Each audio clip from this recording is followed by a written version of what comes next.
We move across to Prime Video for a new supernatural drama series called Lazarus. And here's a clip.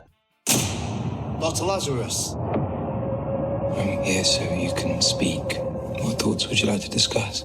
God, I've been speaking with him. And what have you been speaking with God about? You.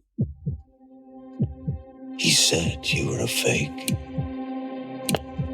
Like father, like son. And I asked him to punish you, and you know what he said? What did he say? Yes, do you see ghosts, Ian? That's the question. This is something else. As you say, Harlan Coben productions just keep coming, don't they? And this is pretty special, in my opinion. I absolutely love Sam Claflin. You'll remember him from The Hunger Games. Also, for Pirates of the Caribbean fans, you'll know he played Philip Swift. And reading the interviews that he's done, it seems that he really campaigned for this part. He absolutely loved the part, and he plays it really, really well. He's really haunted. So he plays the part of Joel Lazarus, known as Laz, and he plays the part of this forensic psychiatrist who is really notorious for being so brilliant. You know, he's well acclaimed, and he's haunted by his own family history. So already there's a history here. There's a story behind here.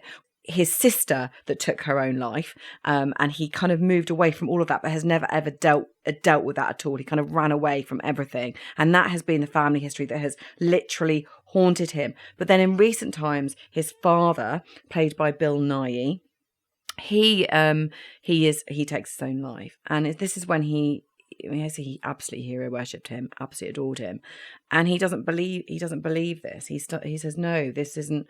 I don't think they did take their own lives. They're being murdered, and he starts to see ghosts. And of course, anybody listening is like, oh, are you on medication? You know, what's the problem here? What's going on?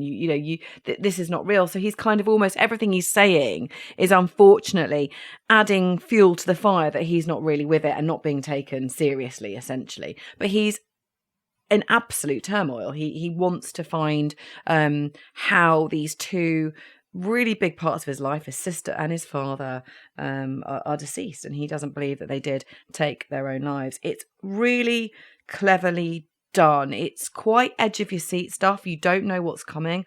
I think it's there are times I think where you think, oh, I know what's going to happen, and you don't. There are good twists and turns here.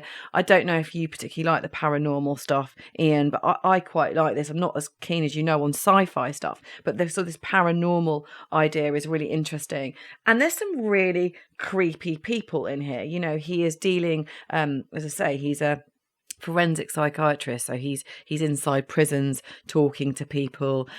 He's interviewing this one guy who says he speaks to God, and I went to the Thorpe Park Fright Night the other night into one of the mazes, and it just reminds me of that, those starry eyes that just stare into your soul, and that's what goes on here. It's really really well played by everybody, because it's quite a full-on part for Sam Claflin, actually. He's the centre of all of this, and you can see his whole face is haunted. The acting is superb. I think it's really, really good. What do you think, Ian? Well, Coben certainly churns them out, doesn't he? The adaptations of his works, and this was co-written specially for TV with Danny Brocklehurst, who wrote £10 Poms. I'm not a huge fan of Coben's stuff. I sort of always get the impression that he thinks of the big, totally unexpected plot twists first, and then he writes around that, and often I don't find them very convincing. And that can work if you think of you sort of referenced The Sixth Sense, didn't you, at the start? And that was all about the plot twist, and that really worked.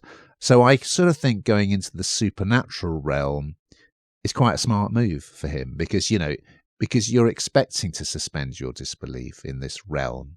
I agree with you. I think Claflin is superb in this. He just gives it some gravitas.